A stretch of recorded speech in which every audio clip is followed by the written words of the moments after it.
Amen. Yesu wangize kumuvandimwe we, Imana ishimwe cyane, kandi ibyo mfite byose niwe wabimpaye, Imana ishimwe cyane.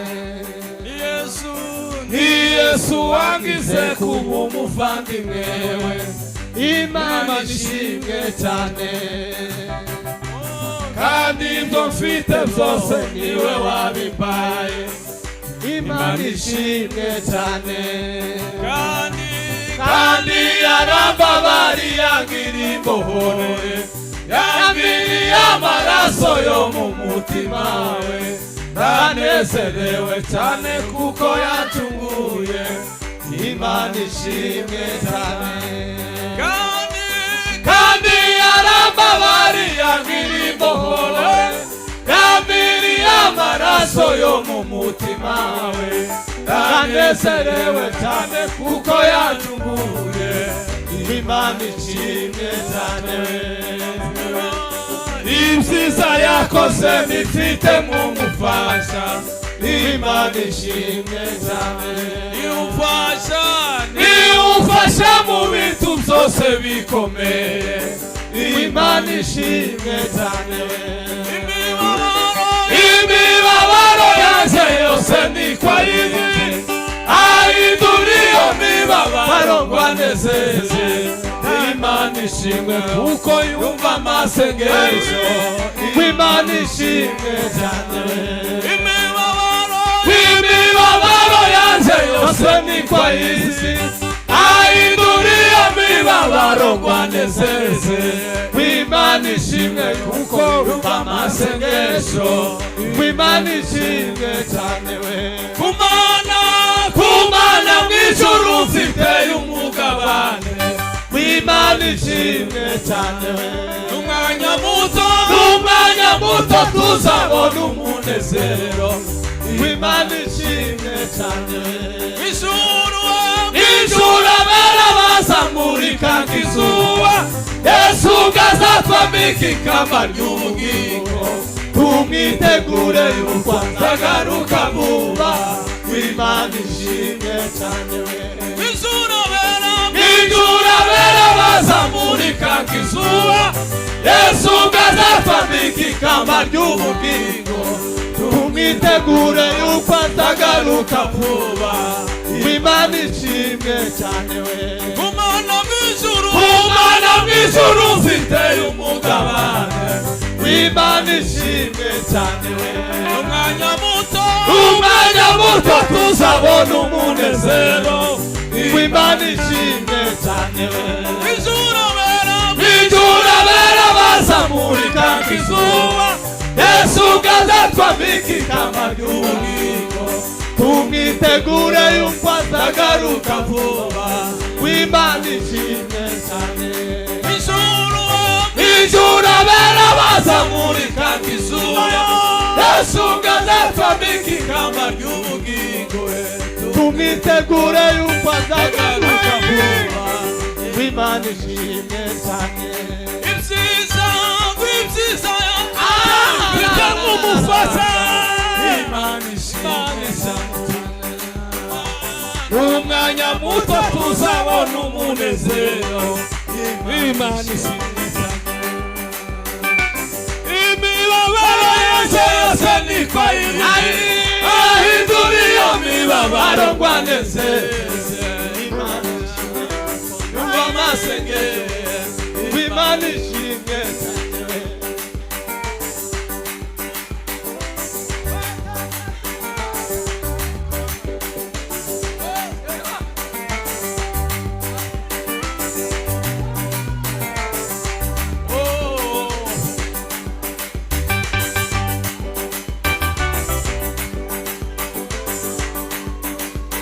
de la paria.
kubera ko kwa sababu ibi nizo byishimo byacu hizi ndizo furaha zetu.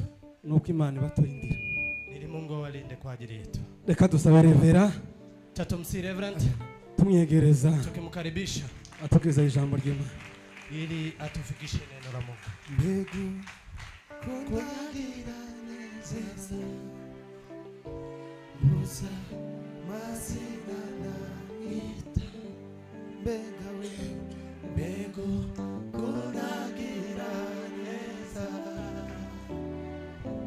Musa masina na ita mbega we mbegu kunyagira neza Musa masina na ita mbega we mbegu kunyagira neza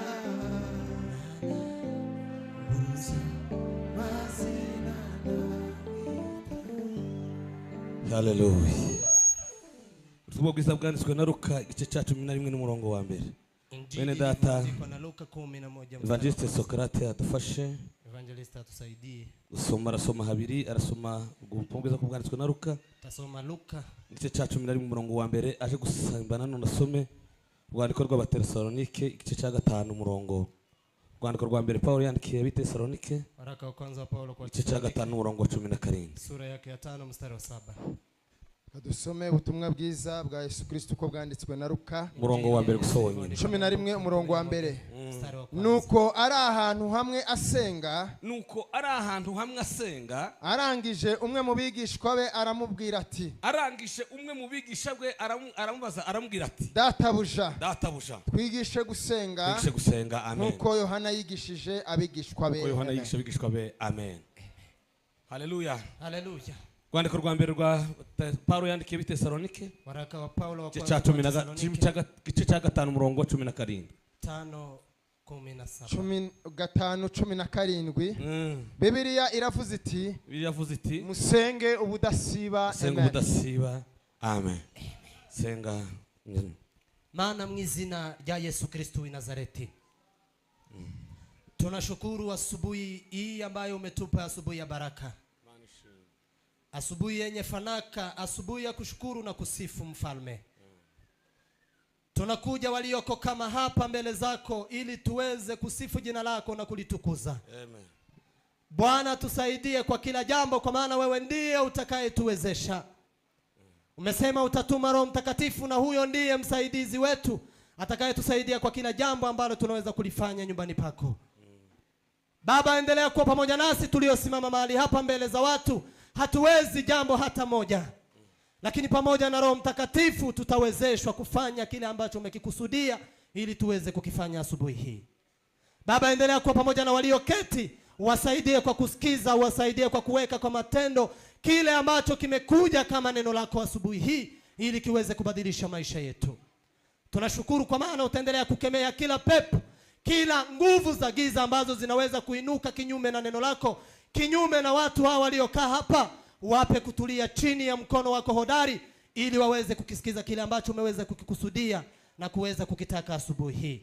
Tunashukuru kwa maana utaendelea kutuwezesha, kwa maana hii ni kazi yako ambayo umetuachia. Hatusemi kwa ajili yetu, bali tunasema kwa ajili ya Yesu Kristo aliyekufa na kusulubishwa msalabani, lakini kwa siku ya tatu akafufuka na yu hai amesimama ili aweze kutuombea. Tunakuomba na tukikusii ili uendelee kuwa pamoja nasi. Katika jina la Yesu Kristo tunaomba pia tukiamini. Amen. Amen. Bwana Yesu asifiwe. Amen.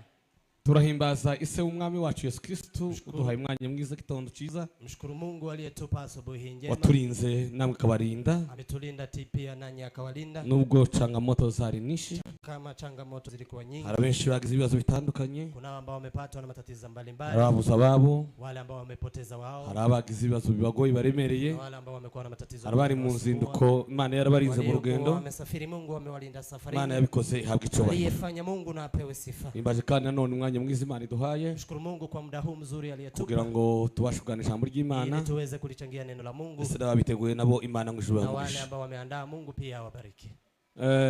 Bakitubwira ngo tuganire. Walipotuambia tutazungumza.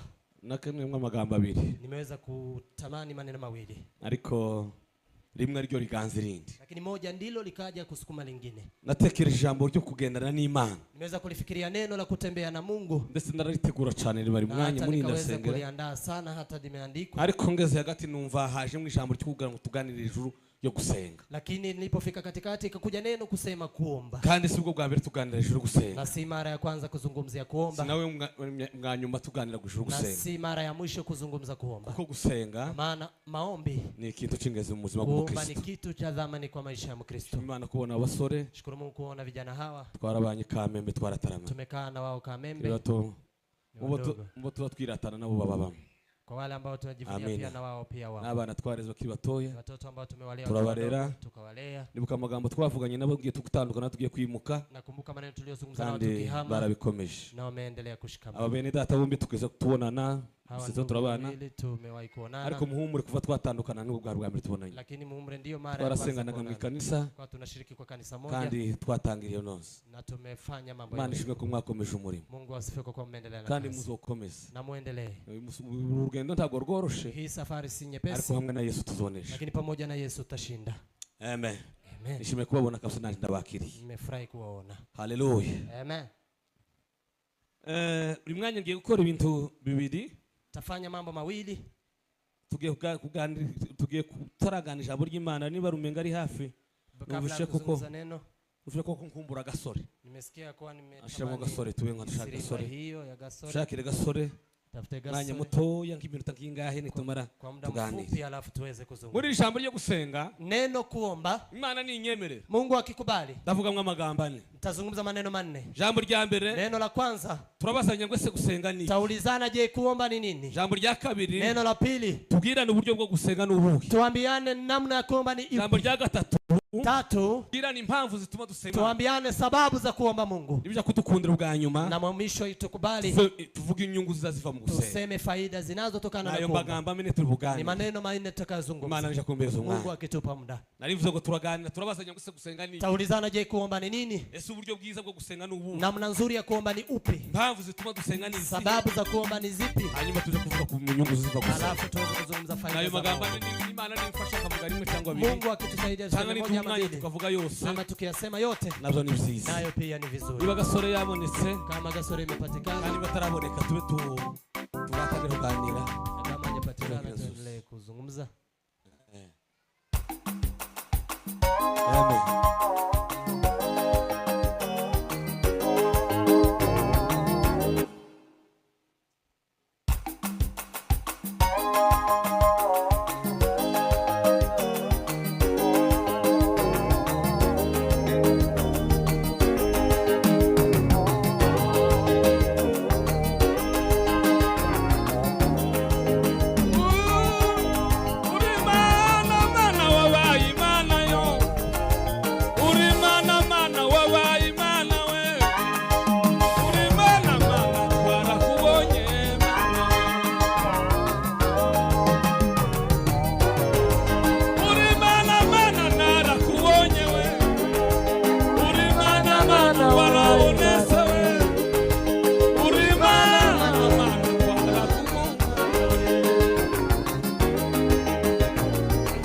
bado tutarudia.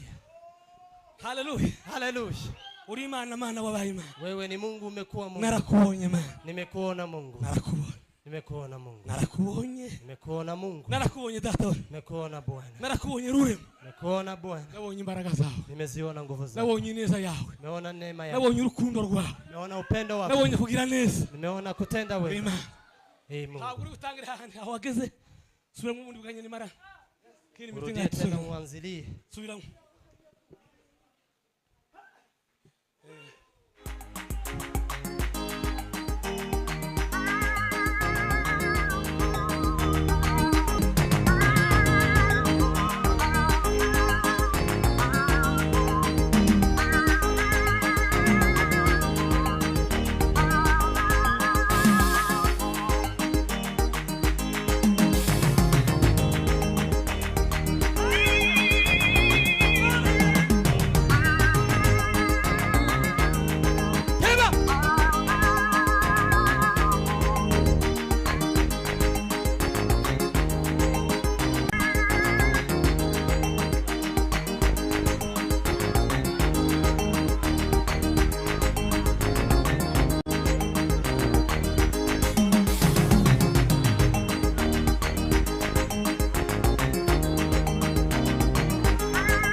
Ushimwe kukugira neza, ushimwe kukuha umunezero w'ubugingo bw'abakwizema, wimbazwe kubw'igitondo cyiza uduhesha umunezero mwana. Ushimwe kukuri izishimo zacu mwana.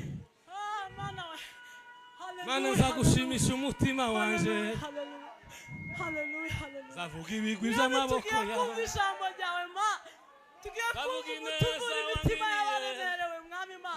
Ureke buri wese wageze ahangaha yifuza kugira ngo aruhuke kubw'ijambo ryawe ma, ibashe kumugirira akamaro, ibashe kugira icyo rikora ku bugingo bwe ma. Umugaragu wawe ugiye kuvuga ijambo ryawe ma, umushobose umwambike imbaraga mwami ma, kubwiwe ntashoboye ariko ari kumwe nawe ashobozwa byose nawe mwa. Asandi papa, wimbazwe kukugize neza kubw'izina ryawe. Amen. Amen. Bwana Yesu asifiwe. Amen. Ababikunze n'abishoboye tuzamura Imana icyubahiro. Tumpe Bwana utukufu kwa nawe. Mwami nzagushimisha umutima wanje. Zavuga ibigwi by'amaboko yawe. Hallelujah. Amen. Amen. Amen. Amen. Tuzatwumvisha muri Imana. Tulieni tusikize neno. Tuzana sente. Tulia na. Iyo yavuze ngo Biblia imesema warahanze asenga. Alipokuwa mahali akiomba. Warangije gusenga. Alipomaliza kuomba. Abigishwa ngo baramubwira ngo wanafunzi wakamwambiaje? Twigishe gusenga. Tufunze kusali. Kuko Yohana nawe yigisha. Kama vile Yohana aliwafunza wanafunzi wake kuomba. Paulo andikira Abatesalonike. Paulo akawaandikia Watesalonike. Arabwira ngo akawaambia musenga ubudasiba. Ombeni bila kukoma. Amasengesho sirimwe. Maombi si moja. Sukuja ku musozi ngumare ukwezi amezi 5. Si kwenda mlimani umalize miezi 5. Sukugenda ngumare ibizi yose. Si kwenda umalize siku nyingi. Ni maisha ya kila siku. Kandi gusenga na kuomba tibabivuga. Hawasemi, barabikora. Wanatenda. Gusenga ni kuomba ni nini? Mu bintu nagiyenegeranya bikeni byinshi. Kwa moja wapo nilizokusanya ni nyingi. Muri byo byinshi nakuyemwa bikeacha. Haya mengi nimetoa machache tu. Kama gusenga. Nasema kuomba ngo nukuganira n'Imana. Ni kuzungumza na Mungu. Gusenga. Kuomba nukuganira n'Imana. Ni kuzungumza na Mungu. Gusenga nukuganira n'Imana. Kuomba ni kuzungumza na Mungu. Ariko ngo birenze. Lakini kupita hayo. Ngo nkuko umwana aganira. Kama vile mwana anaongea n'umubyeyi wiwe. Na mzazi wake. Amen. Amen. Gusenga. Kuomba nukuganira. Ni kuongea. Rimwe na rimwe. Saa zingine iyo twabiyobewe tukiwa tumekosea sasa guhamagara tukamiriza ngaho Imana iri kure. Tunaenda kuita tunapiga nduru kama Mungu yuko mbali. Tukaramira ngo tukasema elelelele. Ariko lakini gusenga kuomba ni ikiganiro. Ni mazungumzo. Na tena nkuko umwana aganira. Kama vile mtoto anazungumza na mzazi wake. Takabiri. Pili. Gusenga kuomba ngo nukugira ubushuti ni kuwa na urafiki wa dhati ni Imana. na Mungu. Gusenga Kuomba nukugira ubushuti ni kuwa na urafiki wa dhati. urafiki wa karibu. Urafiki wa dhati. Mu Gifaransa bazabyita ngo Faransa wanasema ubushuti bw'Imana. urafiki wa Mungu Tibuza buhinduka, hawezi badilika, tibuza bushira, hawezi isha, nta buryarya bubamwo, hakuna unafiki, hakureregana kubamwo, hakuna kufanyana tu. keretse Angalau usenga anayeomba ari ubigize mu ruhara, akiwa ndiye amejukumika. amen, Amen. haleluya, Haleluya. Bwana Yesu asifiwe sana. Asifiwe Yesu. Gusenga kandi ni Kuomba ni nini? gusenga Kuomba ngo na mababa ni kama vile mabawa ngo atugeza yanayotufikisha ku bumwe n'Imana, kwa umoja na Mungu. gusenga Kuomba na mababa ni mabawa, seleze ni mabawa sur lequel nous volons ambayo tunaweza tukaruka vers Dieu. kwenda kwa Mungu. Na mababa Ni mabawa tuzatwurira tunayorukia kuko abantu burira indege ikabajana muri Amerika, watu ambao wanapanda ndege na kwenda Marekani, indege ikabajana mu Ulaya, wanaenda Marekani huko Ulaya. gusenga Kuomba na mababa ni mabawa umuntu azayurira ambayo mtu anapandia akamugeza kwa alafu inamfikisha kwa Mungu. Sasa turi kumwe, Tuko pamoja. haleluya, Haleluya. hamwe mfita ko ndi hutasobanura. Sina muda, tutaelezea sana. Gusenga ni Kuomba ni nini? ngo nukubako Ni mkono kure ambao ni mrefu kudusingiriza unayotupea ibisubizo byacu majibu yetu bivuye ku Mana. kutoka kwake Mungu. Gusenga ni Kuomba ni nini? nukubako kure Ni mkono mrefu kuza kudusingiriza ambayo inatukabidhi ibisubizo byacu majibu yetu bivuye ku Mana. kutoka. Umuryango wako Nataka jamii yako imkaribie Mungu. ubuzima bwako Taka maisha yako yamkaribie Mungu. gusenga Kuomba ni inzira ni njia Imana yaci ambayo Mungu ameiweka idushikiriza inayotufikisha, twegereza Imana. inatukaribisha Mungu. Faranga ndizo kwegereza Imana, Pesa haziwezi zikakukaribisha kwa Mungu. Faransa ndizo kwegereza Imana, Huwezi kukaribia Mungu kwa Yes Kifaransa. ndiyo kwegereza Imana, Peti haiwezi kukaribisha Masters Mungu. ndiyo kwegereza Imana, Masters haiwezi pia. Buranga ndizo kwegereza Imana, Usura haiwezi. Amerika na handi Marekani na pengine inzira njia imwe moja izituma ambayo inafanya utegera Imana tufike kwa Mungu. nuko akunda gusenga. Tumkaribie ni kupenda kuomba. Yo mpamvu yambe, Ndiyo sababu ya kwanza. mpamvu ya kabiri, Sababu ya pili, haleluya, haleluya, ngo nuko Imana iteka kwa maana Mungu daima iyo dusenze tukiomba izitwumva. anasikia. Uri Imana yumva kandi igakorayo mu byitwa Imana hayihwanye nawe, uko waruri ni kuko imeze nta n'ishusho yo guhindukayo. Fata umwanya wihanana n'agusenge, suka amaganya y'umutima imbere y'Imana yawe, bishire zose ku murongo ibikugoye, Imana iragukunda ntabwo izaguhana. Imvavu ya kabiri, Sababu ya pili ituma umukristo agomba ambayo gusenga inafanya Mkristo aombe ukiya dusabse ni kwa sababu tukiomba Imana izayumva. Mungu, ni kwa sababu tukiomba Imana yashize yumva. Mungu anasikia. Hari umwanditsi wanse aravuga ngo Kuna mwandishi aliandika ngo mbese yaremye ugutwi akasema aliye masikio ngo yananirwa kumva. atakosaje kusikia. Haleluya, Haleluya. atukuzwe Mungu. Asifiwe Yesu. Atukuzwe Mungu. Haleluya. Haleluya, Haleluya. Bwana Yesu asifiwe sana. Asifiwe. Uri tayari ko dukorana papa? Mko tayari tufanye pamoja? Kwa tayari? Wegere tent. Wegere nani, wegere nani? Karibia. Wegere tebe sibicanga nibo wegere ukako. Wakupe uweze kukaribia ama kile ukisimama. Amen. Amen. Haleluya. Haleluya. Sisama vuga kinyoni isakuriza mwishamba, gusenga kwanje kukugereko manura amahoro yaje mana tubabanywe n'abavyeyi bacu bagikorera satani, data we washobora kubakiza. Shobora kubakiza. Mpamvu ya kabiri tugomba gusenga Imana, Sababu ya pili ya kumwomba Mungu nuko Imana kwa maana Mungu itazibwira umuntu hawamai mtu mwinzira atibwira umugenzi. eti njia himwambii msafiri. Ugenda gusaba abantu, Unaenda kuwaomba watu, ugenda kumusaba umwiringi, unaenda kumwomba ukimtumaini, ukimwamini. yamara gushika Ukifika akakubwira mwinzira anakuambia njia tibwira umugenzi, haimwambii ariko msafiri, mu kanwa k'Imana lakini kinywani pa Mungu jambo rivuga hamna neno lisemalo mwinzira njia tibwira umugenzi. haimwambii msafiri. Kwa hiyo kuko kwa sababu ni Imana ni Mungu yumva, ambaye anasikia, kubera iyo mpamvu kwa sababu hii twoyisenga. tunaweza tukamwomba. Gatatu, Tatu, mpamvu ya gatatu, sababu ya tatu. haleluya, Haleluya. Bwana Yesu asifiwe sana. Asifiwe Yesu. Ngo kuko iteka ryose Kwa maana daima yote Imana yacu niyo kwizera, Mungu wetu ni wa kuaminiwa. Imana yacu niyo kwizera, Mungu wetu ni wa kuaminiwa. Imana yacu niyo kwizera, Mungu wetu ni wa kuaminiwa. Mungu wetu ni wa kuaminiwa, Mungu wetu wetu wa kuabudiwa wewe. Mungu wetu ni wa kuabudiwa. Mungu wetu ni wa kuabudiwa wewe. Mungu kwizera ndiye wa kuaminiwa. Haleluya. Haleluya. Baba ni wose sawa kwizera. Hao wote si wa kutumaini. Baba ni wose sawa kwizera. Hao wote si wa kuamini. Sawa kwizera. Si wa kuamini. Miryango yacu tugomba kuyizera gake. Jamii yetu tuyamini kidogo. Inshuti tukazizera gake. Marafiki tuamini kidogo. Aba dukunda tukabizera. Wale tunawapenda tuamini kidogo. Tukabantu. Kwa maana watu basabahinduka. wanaweza wakabadilika. Ariko Imana yacu. Lakini Mungu wetu hawezi akabadilika. Harukundu mwanditsi w'Abayobora yanditse. Kuna vile mwandishi wa Ibrania akaandika. Aravuga ngo mwibuka babayobora gake. Kasema kumbukeni wale wakiongoza zamani. Bakababwiriza ubutumwa. Na wakuambia Injili. Muzirikani iherezo ryabo. Muijali mwisho wao. Aravuga ngo akasema ngo Kristo ko yarare. Vile Kristo alivyokuwa n'uyu munsi ndivyo alivyo siku hii. Teka ryose ndazahinduka. Na daima milele habadiliki. Abantu bakinoga bari mu guhinduka. Watu wa siku hizi wanabadilika. Ariko lakini Kristo hawezi badilika. Ni wa kuamini. Kwa sababu hiyo akwiriye gusenga. Lazima aombwe. Haleluya. Haleluya. Bwana asifiwe sana. Asifiwe Yesu. Haleluya. Haleluya. Kane. 4. Reka mbihore. Katambuke. Haleluya. Haleluya. Uburyo twosenga. Namna ya kuomba. Nubuhe. Ni namna gani? Yesu abonye ko ari byiza. Yesu alipoona ni vema kwigisha tungase uburyo bwo gusenga. Kuwafunza wanafunzi siku jinsi ya kusali. Haleluya. Haleluya. Arabwira ngo akawaambia ngo ni musenga. Mukiomba ngo ndi mugasenga nk'iryari. Siombe kama wanafiki. Ndyarya. Manafiki. Ndyarya. Wanafiki. Yarya tekazo yose zavuga ngo tinyi ndyarya. Wanafiki kila daima nawaambia na muogopa mnafiki. Nimerekeka nyorosi. Wanafiki. Abitinda hose.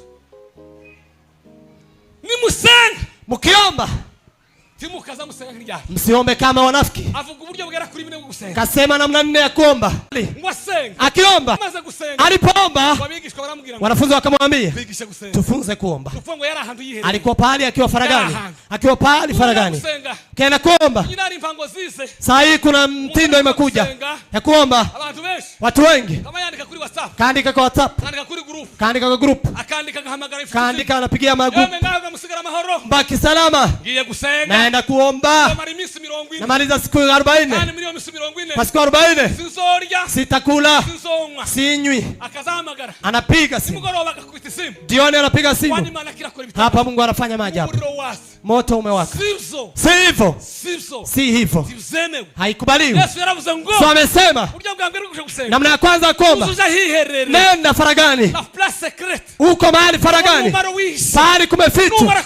Alafu ukijificha. Ufunge. Baba aliye mbinguni.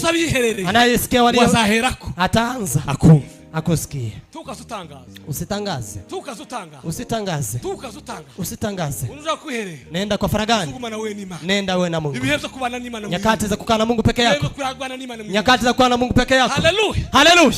Bwana asifiwe sana. Asifiwe. Takabiri uburyo bwa kabiri bwo gusenga. Namna ya pili ya kuomba. Arabwira ngo. Akawaambia. Bwana asifiwe sana. Amen. Ngo ndimukavugavuge. Msiongee. Ngo musubira mu magambo. Msinanene maneno. Ngo mutekereza kuko. Kifikiria ya kuwa. Mwari bwo mwumvirwe. Ndio mtasikika. Kasema habari. Kasangabo za Ashera. Ya hizo jeshi la Ashera.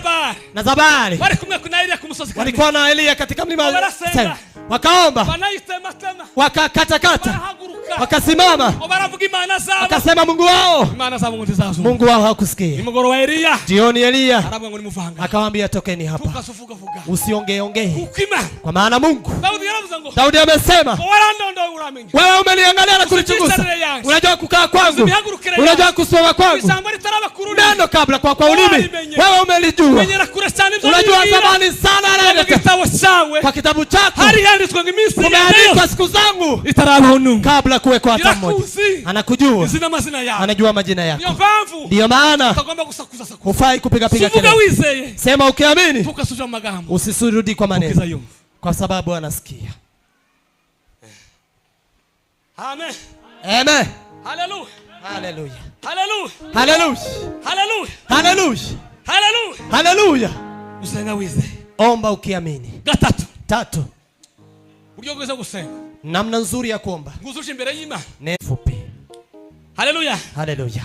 Hanyuma bahibindi bitatu. Akawapa mengine matatu bagomba gukora nyuma yo gusenga, ambao wanafaa kufanya baada ya kuomba. ababwira ibindi bitatu bagomba gukora nyuma yo Akawaambia gusenga. vitu tatu ambazo wanaweza kufanya baada ya kuomba. Hanyuma kane, 4 uburyo bwo gusenga bwa kane, namna ya 4 ya kuomba, ngo ni gusenga mu izina rya Yesu. kuomba katika jina la Yesu. Gusenga mu izina Kuomba kwa jina la Yesu. rya Yesu. Jina la Yesu. Gusenga mu izina rya Yesu. Kuomba kwa jina la Yesu. Haleluya. Haleluya.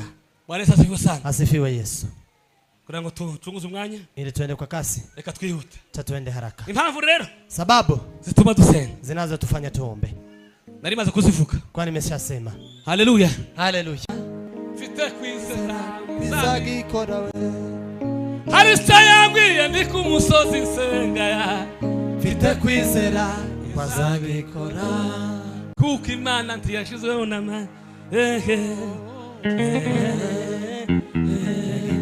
icyambere Imana ntizibesha oya. Icyakabiri gira imbabazi, icyagatatu ijambo yivugiye ubwayo, iri kurikirana imyaka ibihumbi we. Murababaye? Una huzuni? Senga. Omba. Iwanyu murababaye? Kwenye mna huzuni? Nabuze uko bigenda. Mmekosa namna ya kufanya? Uzi agahinda. Mna huzuni? Dore igisubizo. Ona jibu. Senga. Omba. Mutahe mukora amasengesho. Nenda ugombe. Mukora mahombe. Fanya maombi. Masimisi ubabaye. Maliza siku nyingi ukihuzunika. Masimisi ubabugeremerewe. Siku nyingi ukiwa una huzuni. Iyi. Fanya hii. Senga. Omba. Icyambere ntabwo Imana ibesha. Shibesha oya. Oya. Icyakabiri gira imbabazi we. Cyagagata. Ijambo yivugiye ubwayo we, iri kurikirana imyaka ibihumbi we. Ari ijambo ritangaza. Kuna neno linalo Imana lishangaza. gusigifa kuraya. Nizeye ko ariko nukirirayo. Nami nogeshayo maraso. Ngira ngo ntunganire Imana. Mana we. Ngo duhudume ngo twite gushya. Tulipoomba hivyo, Imana iratubwira ngo sinigeze mvugana nawe. Mungu akamsema sijawahi kuongea na Afite yeye. n'amahuri. Yale anayo ni uongo. Kimenyi ikimenyetso. Ishara, Ngo afite inkovu mu rubavu. ana kovu bavuni Ngo yakomerekejwe n'igiti. ambaye ameweza kuwa na Mubaze kuko atayifite. muulize kama hana. Naye babwira ngo arayifite. Akiwaambia kama hana, Umenye ko nababwiye ngo nta masezerano. mjue kama nimewaambia hana agano. Naye babwira ngo ntayifite. Akiwaambia hana, Umenye ko nababesha. mjue nimewadanganya. Mwarasohoka muri genzi wacu. Mmoja akatoka. Ye mama. Mama, Twaseze Imana iratubwira ngo nta masezerano ufite. tumeomba Mungu akatuambia huna agano za Mungu. Reka. Je wayibwiye La, mimi nimewambia na watu wengi. Nkovu ufite mu rubavu komerekejwe n'igiti. Si una kovu hapa katika ubavuni? Ati data wenda yifite twigeze kugenda. Ninayo. Hari hahiye karura baratema. Kumewahi kwenda kumechomeka mahali. Umugano bari batemye intuze ngo urankomeretsa. Pale walikuwa wamekata mti kanikwa hapa. Aho Imana yatubwiye ngo cyo kimenyetso. Mungu ametuambia hiyo ndio ishara. Twigeze vugana na. Kwa kuwa hajawahi kuongea na wewe. Tena amahuri. Yale unayo ni uongo. Kandi kibabaje nuko abantu benshi bazungu Imana yaravuze. Na kinachohuzunisha watu wengi wanafikiria Mungu ameongea.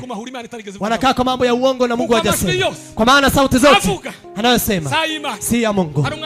Kuna mwandishi ameandika, akasema sauti 12. Kuna sauti ya Mungu, kuna Satani, kuna ya mapepo, kuna laisia, kuna laisia, kuna la nyakati. Nyakati zinaongea pia. Tatizo unayo. Kizuri ni jiki. Mungu akisema anatoa ishara. Haleluya. Bwana sifiwe sana. Amen. Urababaye. Una huzuni. Ufite agahinda. Una huzuni. Uko mkeba we. Kwa maana mama huyo mwingine Penina alikuwa anamchuma. Lakini kitondo kimwe asubuhi moja nonoti yabumbura kanwa. Hakufumbua kinywa. Waravuga ngo era mubo. Akasema akamwona ngo wa mugore umfafa. Akasema mama mja. Utafikisha nini na kulewa kwako? Akasema Bwana sinasinze. Sijalewa. Wahugo na gahinda. Bali ni usuni. Ambaye na kama ni pangu. Era aramugira ngo. Akamwambia ahumura. Narudi. Iwe kama ulivyotaka. Amasengesho agahinda. Maombi ya huzuni. Amasengesho akababaro. Maombi ya huzuni. Imani ziyumva. Mungu anasikia. Lelande la paria.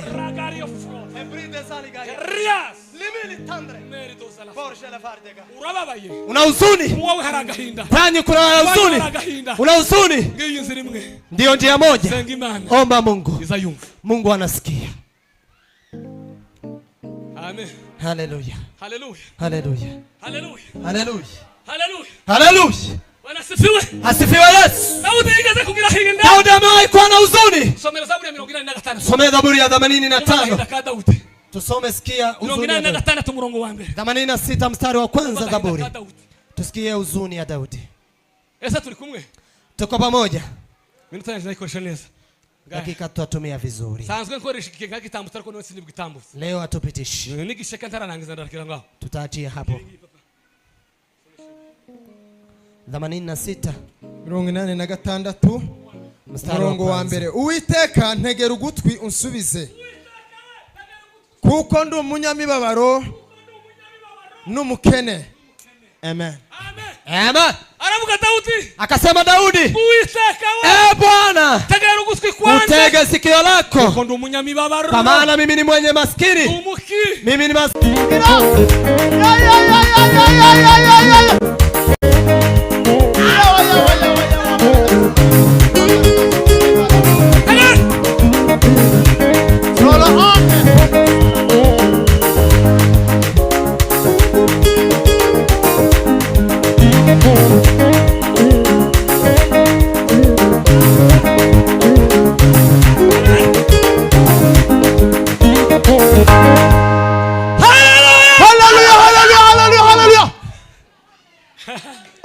Hallelujah. Amen.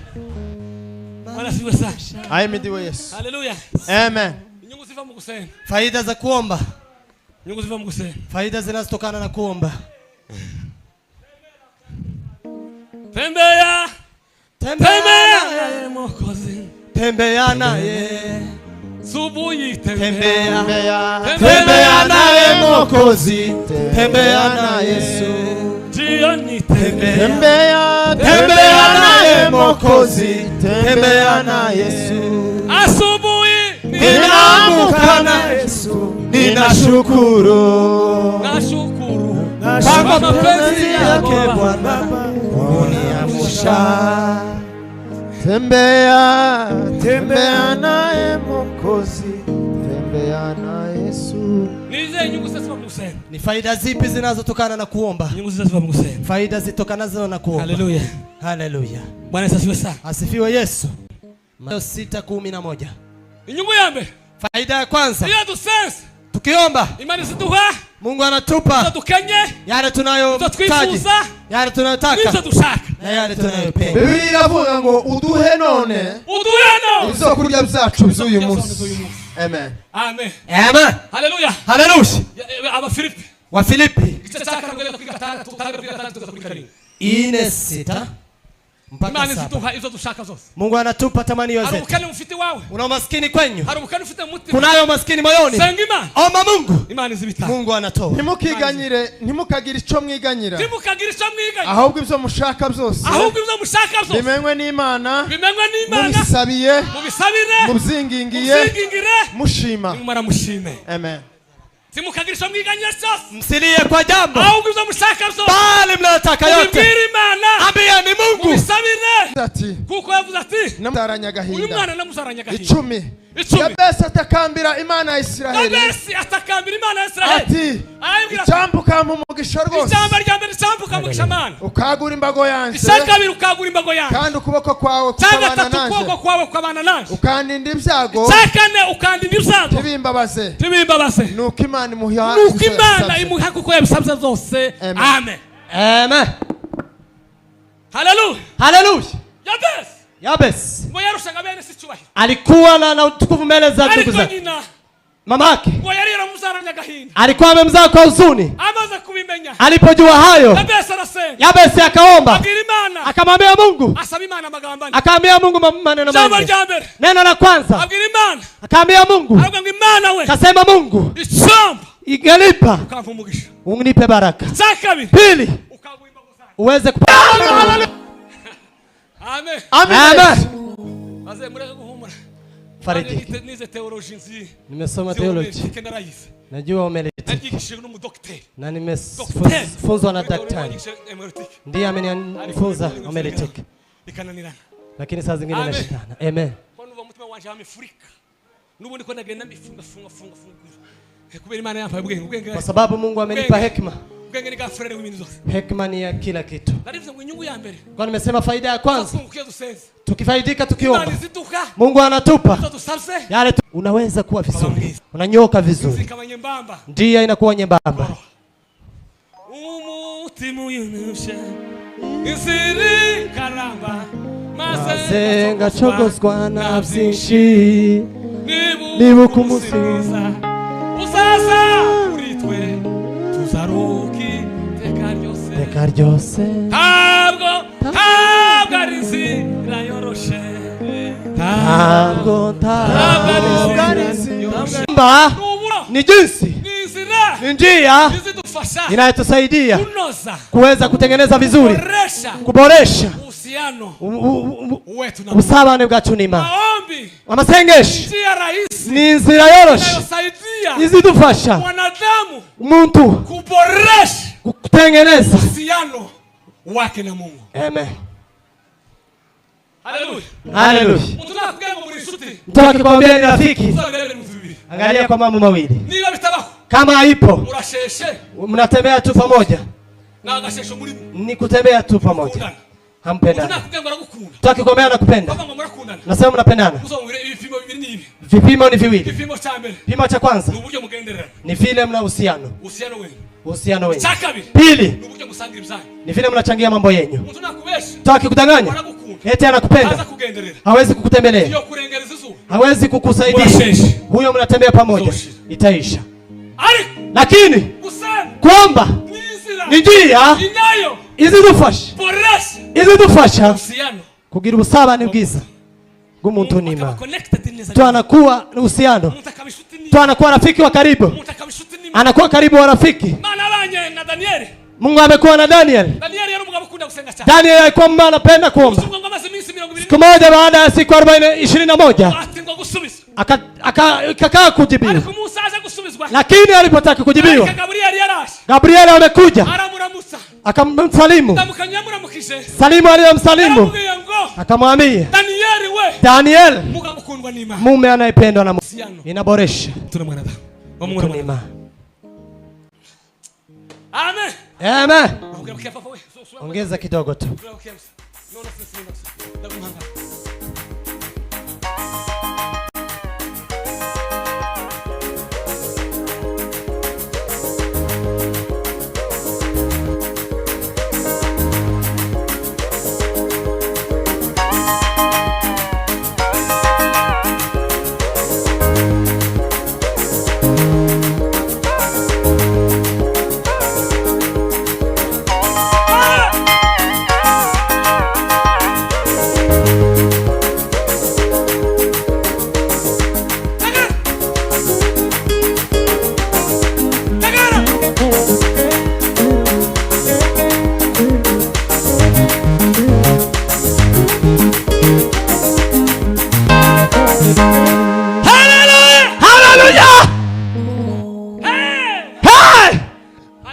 Haleluya.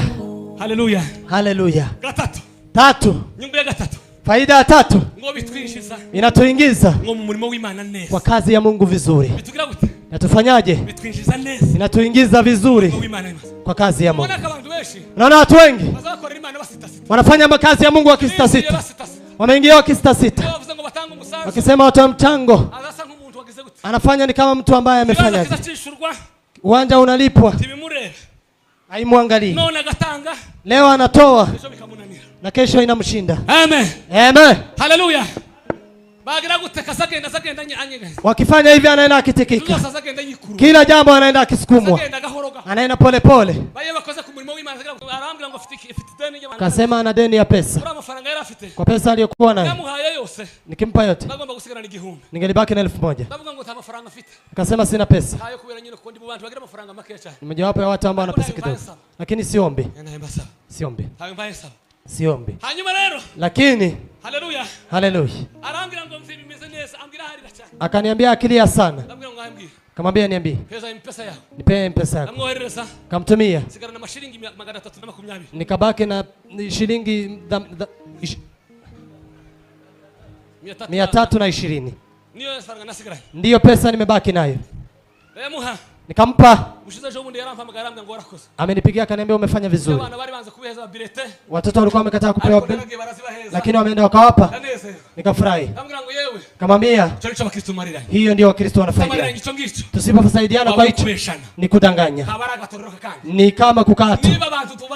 Kama watu ambao tunakaa na wao hauja kuja kuomba, kugatorero sari usitanga bani pahali kukaa tu kwa pengine, kugatorero bageze basiga bandi kugatorero pahali watu walikuwa wanaenda kukana, batazi ko mugenzi wiwe afite ibyo kurya, anaenda kukula, anaacha wengine, ajui kama ndugu ana chakula. niba tutatafashanya, Kama hatusaidiani, kama yule mnakaa pamoja, inawezekana mimi simuone, inawezekana ndugu asimuone, lakini wewe mnakaa naye, mnaomba pamoja na umfaidi, umekuja kukaa tu, umekuja kwa kukaa, kuja kuomba, kwa maana kuomba ni nguvu zinazotuingiza kwa kazi ya Mungu. Amen. Amen. Haleluya. Haleluya. Chamba basenikimu. Kilichonihuzunisha Nuko baturanye nuwo dusengana. ni kwa maana wanakaa pamoja na yale ambayo tunashika, na najua ana uwezo huyo, lakini hajamfaidi, lakini nimemgairi.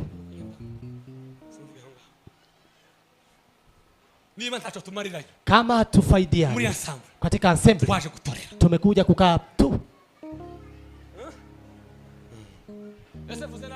Nimesema vibaya? Kuna yule nimesema vibaya?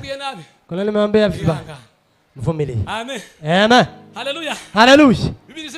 Biblia inasema ndugu amezaliwa kutoa nduguye katika dhiki. Nduguye amezaliwa kutoa nduguye katika dhiki. Lakini kwa sababu ya nafsi yetu hatuwezi. Kinachotuwezesha tukiingia kwa maombi, tunaomba. Maombi ni nguvu inayotusaidia tukiingia kwa kazi ya Mungu, na kusaidia wengine kama wanakula, kujua wengine wanaweza wakavaa, kujua wengine wanaweza pia kulipiwa rent, wana wanaweza pia wakalipa shule. Amen. Amen. Atukuzwe. Asifiwe. Nimezungumza neno zito. Vumilie. Tatu. Haleluya. Haleluya. Bwana Yesu asifiwe. Amen. Mugusenga, kwa kuomba, ngo duhabwe umunezero w'Imana. Tunapewa furaha ya Mungu. Mugusenga, kwa kuomba, duhabwe umunezero w'Imana. Tunapewa furaha ya Mungu. Aho haruguru sinavuze bite ni byakozwe ni 13 murongo wa 2. Matendo ya Mitume 13. Kandi tumaze kuvuga ni 13 murongo 24. Matendo ya Mitume 16.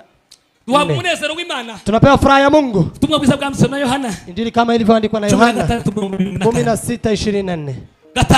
5. Ngo bidukomeza, inatushika mu nzira zo kwizera, inatuimarisha kwa njia ya imani. Bidukomeza mu nzira zo kwizera. Kuomba inatuimarisha kwa njia ya imani. Amen. Amen. Soma Biblia usenge pewa agano.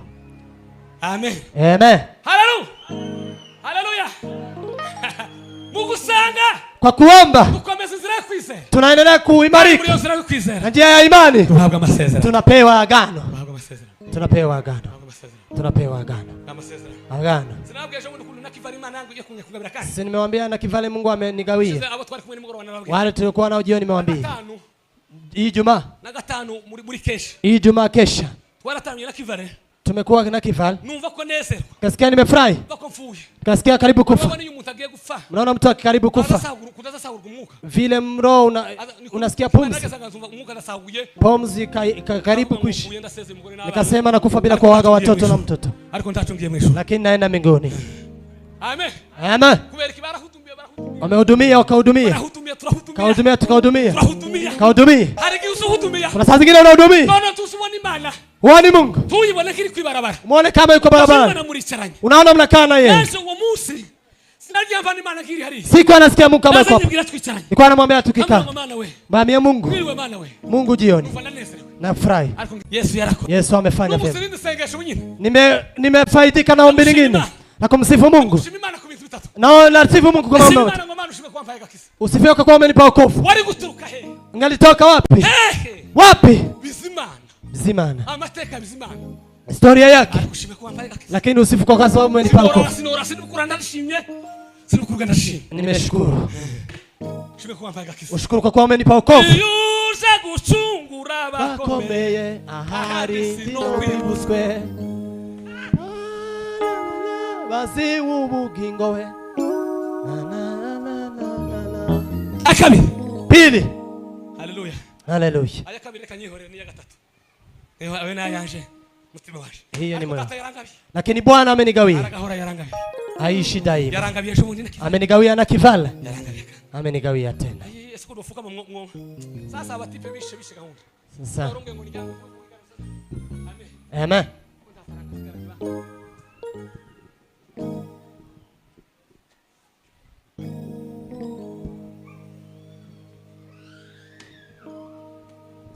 tuwongura mu mutima mugore tuwafashe igihumbi ngo shima Imana mugore niwe gatubaye uranyemere Wewe ndiye tunaishi naye.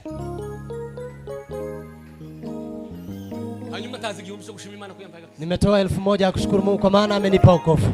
ndisa kasa Nimepata hakuna pesa. Lakini msaidizi amenisaidia. Barika. Senga Imana. Omba Mungu. Urashaka kugwa amasezerano? Taka kupewa agano. Senga Imana. Omba Mungu. Haleluya. Haleluya. Bwana sifiwe sana. Amen. Ndangije kuri Zakarias. Maliza kwa Zakarias. Zakarias ni mwiza yeye. Zakarias ni mwema. Zakarias we. Zakarias. Wagiye mwisho Zakarias we. Ameenda mbinguni. Zakarias yavuze amagambo meza. Sema maneno mazuri. Zakarias yavuze amagambo meza. Nasema maneno mazuri Zakarias. Zakarias yaravuze ngo fumu. Yes. Haleluya. Haleluya. Ngo gusenga. Kuomba Ngo numuyobora. ni njia Ugana kuma. inayoelekea kwa Mungu. Uzu tunyuzamo. Tunayopitia. Ngizo dukeneye.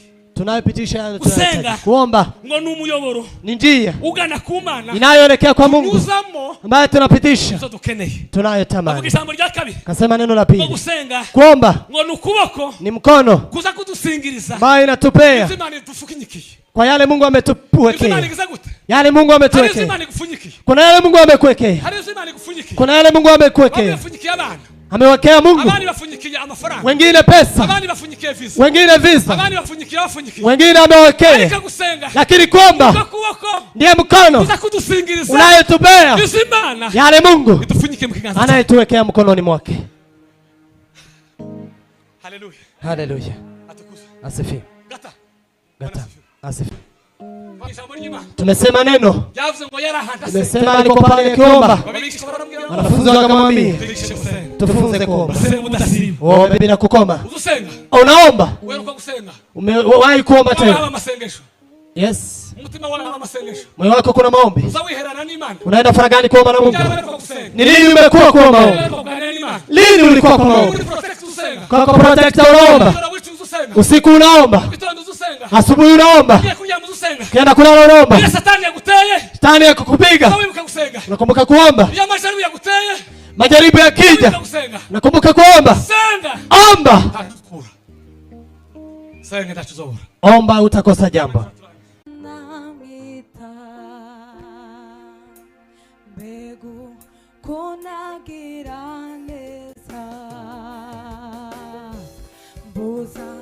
Basi na namita mbegu kunagira neza. Haleluya. Busa basi na namita mbegu kuno ari mwiza. Busa basi na namita mbegu kunagira neza. Uwo mwami buza mazina na